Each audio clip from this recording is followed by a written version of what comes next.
Nous sommes de retour en direct sur le plateau de TV Finance en cette édition historique du 1er août 2025, puisque je vous le rappelle, Donald Trump a mis à exécution ses menaces. Désormais, une soixantaine de pays sont touchés par de nouveaux tarifs douaniers qui vont de 10 à 41%, ce qui signe finalement probablement la fin de l'ordre mercantile que l'on connaissait jusqu'à maintenant. L'OMC n'a plus d'autorité, n'a de nom que le nom, n'a d'autorité que le nom. Désormais, nouveau paradigme, chaque nation va chercher à maximiser ses gains aux dépens des autres. Bienvenue dans ce nouveau monde.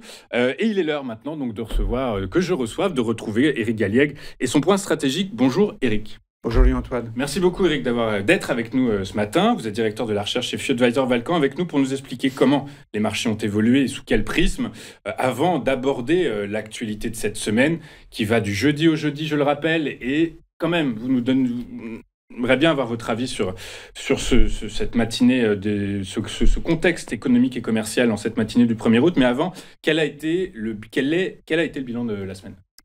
C'est une semaine qui a été légèrement négative en Europe, puisque donc, on a perdu près de 1%, c'est quand même relativement significatif, alors qu'aux États-Unis, la baisse a été limitée à 0,2, donc c'est quasiment une stabilité, ça reste une période de consolidation.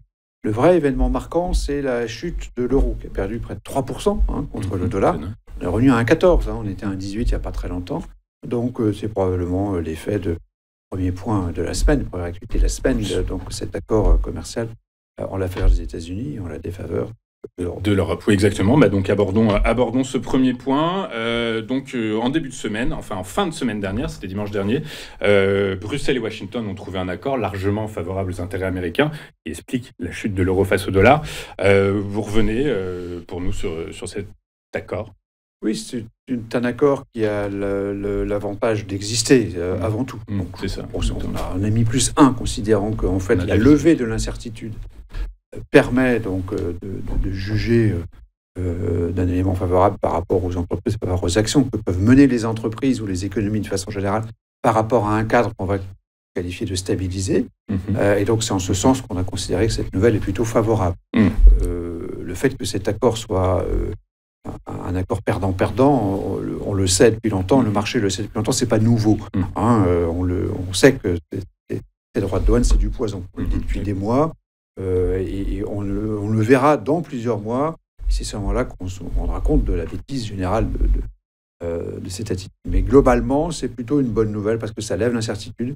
Les entreprises savent sur quel pied danser, en quelque sorte, et donc elles vont pouvoir prendre les mesures qui s'imposent pour s'adapter à ce nouveau contexte. Ce nouveau contexte, donc les délais qui ont expiré hier à minuit, désormais donc de nouveaux accords commerciaux sont sur la table. Globalement, qu'est-ce que vous pouvez nous en dire ? Je pense que le vrai sujet, c'est la Chine. Exactement. C'est la Chine, donc quelque part, les menaces qui sont exécutées, notamment par rapport à nos amis suisses, c'est quelque chose qui est à destination de la Chine. Vous avez vu ce qu'on est capable de faire. Voilà. Donc c'est surtout ça qui compte. Donc on va avoir peut-être un accord assez vite. C'est vrai que tout ça est un peu confus sur la qualité de l'information ou sur beaucoup de choses. Ça nous montre en fait que la suite de l'histoire est peut-être pas aussi fluide, aussi claire qu'on ne l'imagine. C'est ça mon sentiment personnel, c'est que finalement, à force de dire que l'incertitude est levée, c'est que tout est clair maintenant, non. Il se peut très bien que demain matin, M. Trump nous dise dans 2 jours, dans 1 mois, dans 6 mois ou dans 1 an, l'Europe n'a pas acheté assez de GNL, donc on vous met 20%, bien, vous ferez 5 milliards de plus, parce que c'est comme ça. Exactement, donc la levée de la visibilité n'est pas si accrue que ça, finalement. J'ai l'impression qu'on se trompe peut-être un peu. Le seul élément qui compte pour les marchés, on verra dans un point ensuite, c'est les bénéfices des entreprises. Mais exactement, bénéfices des entreprises. Alors pour l'instant, effectivement, on va revenir dessus, mais globalement, les publications sont plutôt bonnes. Mais effectivement, vous avez raison, c'est la Chine qui est évidemment visée. Je rappelle que des négociations sont en cours, sont achevées à Stockholm. A priori, un accord a été trouvé, validé désormais par Donald Trump. Ça devait être le cas hier, selon Scott Bessent. Ça n'a toujours pas été le cas, donc on attend aujourd'hui. Ceci étant, donc la date du 12 août est toujours en ligne de mire, donc attendons le 12 août. Le deuxième point que vous avez mis en avant, c'est évidemment l'inflation, puisque c'est le corollaire, le pendant de ce nouveau paradigme commercial.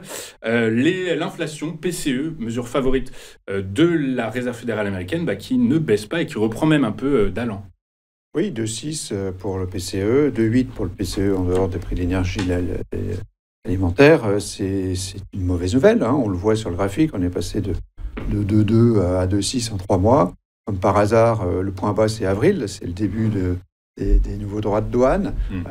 Donc, depuis 2 mois, ça monte progressivement et on se retrouve dans une situation effectivement un peu compliquée, qui est peut-être le vrai problème qui va se poser pour les États-Unis et pour M. Trump. C'est une inflation qui résurge, qui se développe, et donc une Fed qui sera bloquée dans toutes ses velléités de baisse de taux dans les mois qui viennent. C'est ça le sujet peut-être qui va venir mettre un grain de sable dans les rouages de ces marchés qui montent tout le temps. Exactement. D'autant plus que le marché de l'emploi reste solide aux États-Unis. On aura des données tout à l'heure sur le marché de l'emploi. Donc, il n'y a aucune raison pour l'instant, en vrai, que la Fed reprenne son assouplissement monétaire. On va parler microéconomie maintenant avec la saison des résultats d'entreprise qui se poursuit actuellement. Cette semaine, en fer de lance, les 4 des 7 magnifiques. Vous revenez pour nous sur Microsoft et Meta, des publications excellentes. Elles sont excellentes. Je ne vais pas revenir dans le détail. L'idée, c'est qu'on a des chiffres d'affaires qui croissent à 2 chiffres, à 18%. On a 26% sur le cloud pour Microsoft. C'est gigantesque. Ce sont des chiffres de start-up. C'est ça qui est assez incroyable depuis le début, d'ailleurs, des sociétés géantes américaines. Ce sont des chiffres de start-up, c'est-à-dire des croissances d'activités et de bénéfices qui sont vraiment considérables en dépit de leur taille gigantesque. Donc, finalement, c'est vraiment le point positif de la semaine et quelque part, c'est ce qui fait probablement, c'est ce qui explique pourquoi le marché oublie les frasques de M. Trump, parce que finalement, ces frasques-là sont toutes en la faveur des entreprises américaines. Et donc, tant que les entreprises américaines sont favorisées, ça favorise Wall Street et donc ça favorise les actions. Voilà. Effectivement, on va revenir en Europe avec la hausse des crédits. Alors oui, c'est un indicateur qu'on juge toujours intéressant, c'est l'évolution des crédits à l'économie, et on voit que ça progresse régulièrement, lentement, mais sûrement. Ça montre que la reprise européenne est quand même toujours dans les rails, sur les rails, et qu'elle n'est pas remise en cause pour l'instant par tout ce qui se passe, notamment sur les droits de douane. Effectivement. Après, attention, l'euro perd de sa vigueur.